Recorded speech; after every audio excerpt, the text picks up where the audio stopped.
Hello everyone, welcome back to my channel. My name is Jalen, and today I'm going to be talking about my Netgalley TBR. So, I think many of you are probably familiar with what Netgalley is, but if you are not, if you're just a casual booktube watcher, you might not know about it. Netgalley is a reviewing service, basically in which you get ebooks sent directly to your device, and you can review books on that website. And so it's definitely a cost-effective and a beneficial way for publishers to get more copies out to reviewers, especially those that might have smaller followings. I have had a lot of success getting titles on Netgalley, as a fledgling reviewer. And so I think if you're new to book reviewing, either on Bookstagram or BookTube or with the blog or however you review books, I think Netgalley is a really great way to get advanced copies so long as you're okay with reading in a digital format. And so how I generally read my Netgalley proofs is with my Kindle Oasis. I know we hate Amazon, but this is an incredible e-reading device. I have the Kindle Oasis, I think it's the third generation with the warm light. So you can set the warmth to different settings. So it's really great at night if you want a more warm, easy on the eyes look. Really great for that. So this is like my go-to device for reviewing e-copies, and I found when getting a physical proof is kind of hard, I have had better success going on Netgalley and requesting that way. I think publishers are way more inclined to send a digital version just because it's cheaper, don't have to pay for shipping, don't have to pay for the printing of the actual book. And so yeah, I think if you're a new book reviewer, definitely try Netgalley if you want to get into ARCs and galleys, same thing.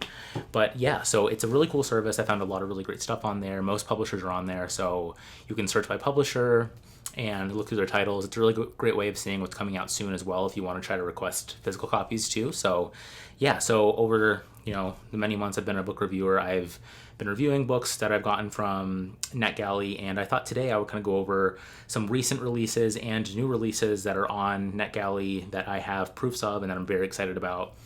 And yeah, so I guess I'll do that now. Before I start, I'll show you what I'm drinking today. So I am drinking this beer called My Old Friend. It's a German-style dark lager from Almanac Beer. I love them.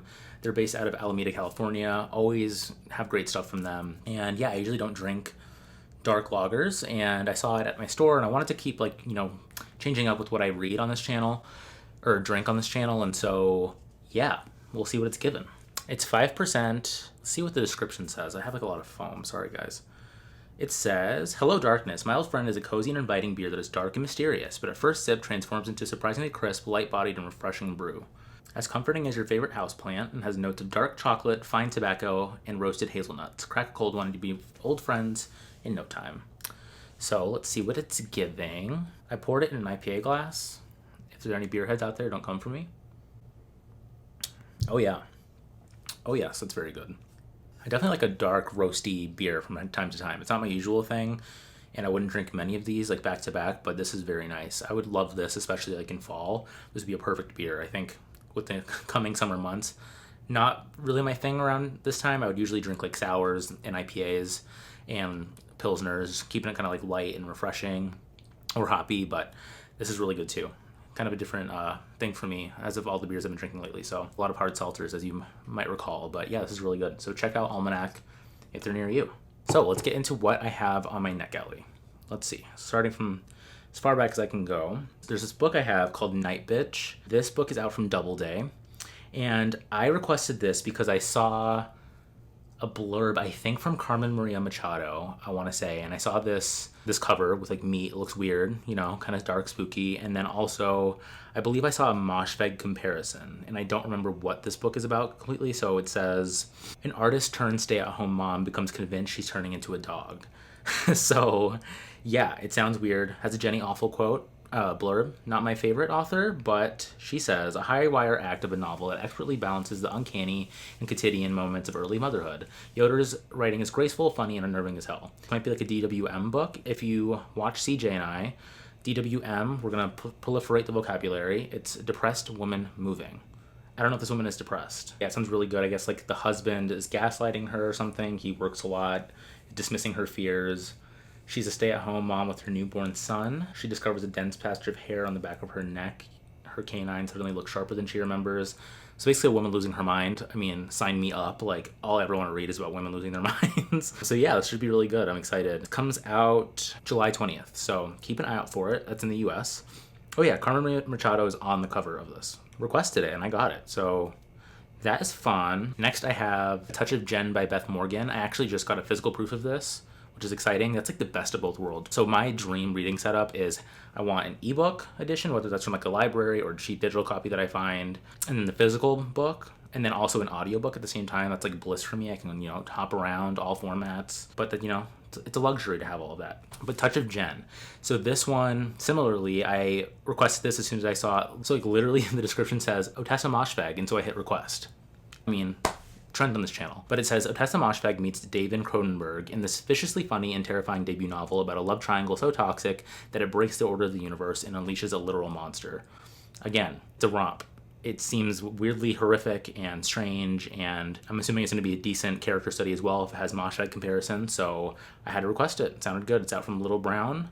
Comes out July 13th, so keep an eye out for that one as well, or request it yourself. Next, I have Pop Song by Larissa Pham, and I'm actually reading this one right now. I got a physical copy from Catapult, who I love. They're one of my favorite publishers, one for their books and two for their covers. I mean, this cover's stunning. Like, all of their covers are just so good.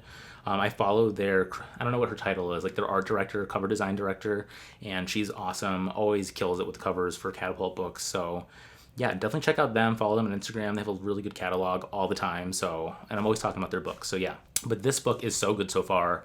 It's a memoir told in essays, mostly focused in, from what I can tell so far, I'm like 50 pages in, but art and her reflections on her mental state and trying to seek solace through art or different activities. Like the first essay is about her running and how she tries to escape her mind and her thoughts through that. And so it's a really interesting, reflective, beautifully, excellently written memoir, and I'm loving it so far. So yeah, I had that one on here as well. It's already out, so it's no longer on Netgalley, but I thought I'd mention it anyways because it just came out this week. So yeah, it came out May 4th from Catapult. Definitely check that one out, and I'll have full thoughts to come this month in my wrap up. Next, I have Afterparties by Anthony So.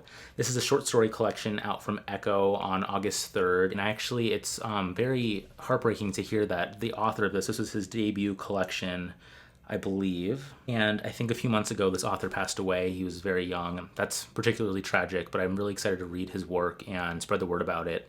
And I've heard really great things about this on like Twitter specifically. Yeah, a vibrant story collection about Cambodian American life, offers profound insight into the intimacy of queer and immigrant communities. So sounds amazing, and I can't wait to read it. Next, I have All's Well by Mona Awad. If you watch like my early videos on this channel, I absolutely love Bunny by Mona Awad. And so when this came up on Netgalley, I requested it immediately, didn't even know what it's about. But I'm really excited for this book, even though CJ, she gave it a bad review. I think she gave it like 2 stars. She said it like loses its shit by the end of the book and it was just too much. I will say Bunny is arguably also too much, and so maybe it'll work for me more so than it worked for her, but I'm a little scared now that I saw some bad reviews for this one. But it comes out August 3rd from Simon & Schuster. It's about a theater professor that's suffering from chronic pain who, in the process of staging a troubled production of Shakespeare's most maligned play, suddenly and miraculously recovers. So I guess it's like this really weird mashup of like zaniness and like opioid addiction and Shakespeare. So like typically weird for Mona Awad, but I'm really excited for this. I will have full thoughts to come sometime this summer. I'm super stoked and I want to read this before it comes out on August 3rd. So thoughts to come. Okay, next we have A Second Place by Rachel Cusk. I recently read Outline from her last month and I absolutely adored it. I think she's so good at getting into the minutia and like mundane aspects of life and really picking that apart. She basically looks at your brain and kind of tells you, puts to words what you can't really explain yourself. And I love that. I love books that dive into the minutia of life and look at commonplace things and find beauty in them. I think it helps life feel a little bit more meaningful. Geez, it's dark to say, but it's true. So I'm really excited for Second Place. I've heard only insane things. So a bunch of my friends have read this already, including CJ, Ben Green, Rebecca Eats Books. They've all read it and loved it. And I know CJ in particular said that she liked Second Place more than Outline. She was kind of meh on Outline. So if I loved Outline and she adored Second Place, I'm very excited to read it. So we will see. Next, I have Filthy Animals by Brandon Taylor. Real Life was my favorite book of the year last year, and so I've been eagerly awaiting this book for what seems like so long now. This is his debut short story collection, and I just think Brandon Taylor is one of the most brilliant current living writers that we have. I actually recently subscribed to his Substack, which he just started, in which he is partaking in literary criticism. And I love how on his Twitter, he says that he doesn't know how to write about books. And it's like, please, you are beyond most of what's out right now. I think he distills the essence of everything that he reads. He sees through bullshit. He sees through artifice. And I just think he is incredible. And I think he's another writer that is amazing at developing characters and understanding the nuance of interpersonal relationships and putting that explicitly on the page while also being just completely evocative and stunning. And I just want to read everything he writes throughout his entire career. So very excited for that. Next, I have Intimacies by Katie Kitamura. I am so excited for this. Brandon Taylor, aforementioned, said that he thinks it's a perfect novel, and so I mean, high praise. A couple months ago, I read A Separation by her, and I was floored. Some of the best writing on grief that I've ever read in relationships, and just, I don't know, I think if you're a language reader, she's definitely someone that you want to keep an eye out for. This one, I don't remember what it's about, but all I know is that she is an incredible writer. A Separation was just so beyond my expectations, and I can't wait for this. This is out from Riverhead Books. The cover is stunning, predictably. Another favorite publisher of mine, so yeah, thoughts to come on this one soon. Brief note, these are Riverhead Netgalleys, and I never thought that I was going to get a Riverhead galley, physical or digital, and I got 3. And that day, I got approvals for Filthy Animals, Intimacies, and the next book, With Teeth, by Kristen Arnett. And when I tell you, I actually screamed in my house. I screamed. And I was like, oh my God, I just got fucking Brandon Taylor's new galley. Like, what are you talking about? Another example of being able to get something that you never thought you could get before through Netgalley. I know Riverhead arcs are very hard to come by. Their Bookstagram influencer program, they do like a monthly survey form that you fill out and basically give like your follower count, I think, and your address, and they pick, I don't know how they pick, but that's how you kind of get them now through Riverhead, unless you're like one of the elites and can get arcs otherwise. But yeah, so I was super stoked for that. And so yeah, With Teeth by Kristen Arnett, I'm very excited for this one. Kristen Arnett is a fellow beer-drinking, book-loving lad. She recently wrote Mostly Dead Things, which I have on my shelves, have not read, classic me. But this one I think is about parenting and lesbianism, so queer, motherhood. It's really chaotic. My friend Hunter at Shelf by Shelf, he said it's nuts, and I've seen a lot of people be like, what? Like, just kind of freaking out reading this book, so I think it's going to be a romp, so I'm very excited for that. Cool cover as well, and I'm really excited for this. I saw that Riverhead today, they posted a sweepstakes in which 10 people are going to be selected to have a beer with Kristen Arnett if they pre-order her book and fill out like this form or whatever. And hello, Kristen Arnett, let's do it. Let's chat. I would love to talk to you. I think you're great. And I mean, the bar in the bookcase, a beer sweepstakes, like, come on, I gotta win it. So I have a Netgalley, but I will be pre-ordering that book. I'm gonna pre-order all of these Red books if I'm being honest, but fingers crossed that I get a happy hour with Kristen Arnett. I'm manifesting it. Let's let it happen. Next, I have Heatwave by Victor Jestin. I actually got a physical proof of this as well. I don't think I requested it, so shout out Scribner for sending it to me. This one sounds very similar to At Night All Blood is Black by David Diop, which was on the International Booker shortlist. I read it, I think, like 6 months ago. Loved it, but basically it follows a teenager, 17-year-old, who witnesses a boy die in a park, I think, and he doesn't do anything to, like, help him or, like, stop it happening. I don't know if it's a suicide or if it was an accident, but it's kind of him dealing with witnessing the death and trying to move through it, I think. And so I know CJ recently read this one, really liked it. She said it was a good palate cleanser in between books. It's like 100 pages, so super brief. She said she read it like in an hour or 2 or something. So yeah, that one sounds really good. And I'd like to compare it to At Night All Blood is Black. That one follows a man whose friend dies in World War I. He witnesses him become severely injured and doesn't kill his friend despite him suffering for like 2 to 3 days and him grappling with that grief amongst many things. So yeah, it should be interesting to kind of see the parallels there, but excited for that one. And then next I have Acts of Desperation by Megan Nolan. I am beyond excited for this book. This one already came out, I think, 2 months ago, but I'm super stoked for it. I think it's about a woman, like a toxic relationship, I believe, and I heard it's really, really, really dark. So yeah, I'm really eager for this. I think it's going to be a doozy of a read, but I'm really excited. I know Rebecca Eats Books just read it and wrapped it up in her recent April wrap-up, and so I think she said, I'm pretty sure, if I remember correctly, she really liked it. So, but I remember her giving that kind of warning about the brutality of the book, but I'm really excited for it. I think it's right up my alley. So when I'm in the mood for something dark, I think I'm going to go for that one. Next, I have Sorrowland by River Solomon. This one just came out this week in the US. I think maybe in the UK too. I know Grace in the group chat earlier said she's reading this right now. So she'll have thoughts before me, but this one comes out, or it came out this week, and I think this one's like a sci-fi-ish book about a cult, and so it follows a character named Vern, and she's 7 months pregnant and is desperate to escape the strict religious compound where she was raised. And so I guess it's gothic fiction. I saw Roxane Gay on her Goodreads. She gave this 5 stars I saw, and so I was like, ooh, and I requested it. FSG, or the smaller publisher within FSG called MCD, who I really like as well. They sometimes have like a sci-fi bent. They publish Jeff Vandermeer's books, so yeah, excited for that one. It's a little outside my comfort zone. I'm wondering how much like the sci-fi bent will play into the narrative, but it sounds like a really good like kind of thrilling read, so I'm excited for that one. So next up, this one came out I think 2 months ago as well, but I'm super stoked for it because I watched a discussion between Lauren Euler, who has maybe like my top 2 or 3 books of the year so far, Fake Accounts. She did an event with this author, Pola Oloixarac. She recently published Mona out from FSG. Seems like right in my wheelhouse. So this one follows a woman who is a writer. She's Peruvian and she's in California. And then she becomes, I think, nominated for a literary award in Europe, and so she goes there trying to like escape her like kind of the mundane life she's living in LA, I think, or California. And so she's around like all these writers in Sweden, and I guess it's sort of like this feminist look at this writer and her battling her demons and dealing with kind of like the male gaze, I think, in like the literary realm. And I don't know, it just sounds really cool, and I kind of like these books where a person is kind of displaced from their normal setting, and it's about, you know, literary awards, about writing. I love books that are about writing, so I think this is going to work for me, so very excited for that. Next I have, I'm so excited for this, Something New Under the Sun by Alexandra Kleeman. She is, from what I've seen, a literary critic, so I've seen a lot of reviews and blurbs from her, and when I saw she was publishing a book, I think this comes out in August, if I remember correctly, August 3rd as well. I was super excited for it because the little blurb says, a novelist discovers the dark side of Hollywood and reckons with ambition, corruption, and connectedness in the age of environmental collapse and ecological awakening. A darkly unsettling near-future novel for readers of Don DeLillo, I think so you say his name, and Otessa Moshfegh.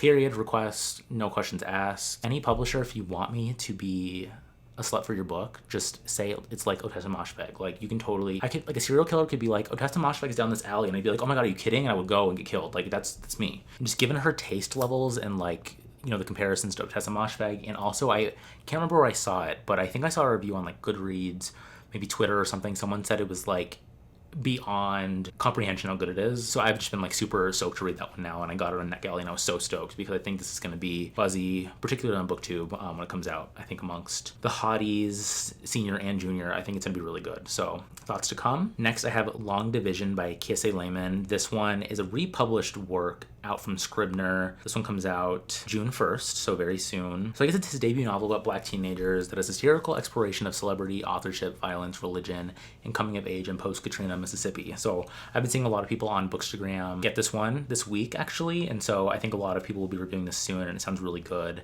I've been really eager to read Kiese Laymon because he blurbs a lot of books, and he just seems so cool. Like, I've listened to a lot of interviews with him. He's just amazing, and so I love how he always mentions, like, when he's talking about his writing process, I think, I don't want to misquote him, but he basically says, like, he feels like he's more of a reviser than just, like, a pure writer, I guess. I mean, it is being a writer, but he puts a lot of focus on the key to kind of his work and just good writing in general is constant revision, and that's something that's been really fascinating to me. A side note there, but I'm really eager to read him because I think he's going to be an incredible writer, and I can see him being a favorite of mine. So I know Hannah from Let's Talk About Books Baby, she recently listened to Heavy by him, and that was like a super widespread book, I think a couple years back, before I was a avid reader. So I want to, you know, kind of get on the backlist of Kiese Laymon and read him. So the next one is The School for Good Mothers by Jessamine Chan. This one comes out not for a while, January 4th, 2022, which is a while to go. Another cool thing about Netgalley is you can get some books like way before they're going to be published. I am an impatient lad, so I like that aspect of it. It gets crazy to think that I can have a book on my Kindle that's not going to come out for like 6 months plus. Like, that's just cool to me. Getting like that early access, I just feel cool, okay? Let me have it. But Carmen Maria Machado blurbed it, a terrifying novel about mass surveillance, loneliness, and the impossible measurements of motherhood. I've been really digging some books that are looking at kind of like surveillance, that are dystopian and everything, and I love books about loneliness, and so this just sounds amazing. So I guess it's about the violence enacted upon women by the state and at times one another, the systems that separate families, and the boundlessness of love. I think this is going to be a big book. I have a feeling this will be everywhere, and it has a really cool cover. I like this simplicity, I like the goldness. It's really cool. The last book I have is Let the Record Show by Sarah Schulman. This is a nonfiction book, surprise, surprise. I am so excited for this one because I requested this from FSG. This comes out on May 18th. This is like a chunky book. So it's a political history of ACT UP and American AIDS activism. And so I recently saw Parul Sehgal from the New York Times. She is one of the most like prolific currently literary critics out there right now. She gave this glowing praises. I remember one part of the review, she says that she read this book in a day, and it's like 800 pages. So I was like, okay, I have to get this. And it sounds like a really awesome and perfectly timed book for Pride Month coming up. I think it'd be a cool read for me to dive into in the coming months. And I know it's a big book, so it might take me a while. I'm not as quick of a reader as that, reading it in a day. I can barely read like a novella in a day. So it'll take me a while, but I'm really excited for this. And I'm glad I got it on Netgalley too, because a really chunky, massive book on a Kindle weighs nothing, or weighs not much. So that's another benefit of Netgalley reviewing. And also, for any like booktube people out there, I think it's awesome getting Netgalleys because they don't have to be as photogenic. Like on Bookstagram, I found I was not as inclined to request books on Netgalley because I found it hard to like take pictures of my Kindle or my iPad. Later I'd have to like edit in the photo of the book onto the iPad or the Kindle or something. I just didn't really like doing that. And so I'm really excited to be able to just put the covers up, and no one knows if you read it physically or digitally, and it looks great no matter what. So yeah, that's a really great benefit. So yeah, if you're a book reviewer, I would definitely check out Netgalley. If you're kind of averse to e-reading, I would definitely take the time to research some e-readers. I know there's, aside from just the Kindles, there's like the Kobos. I think that's the only one I know actually.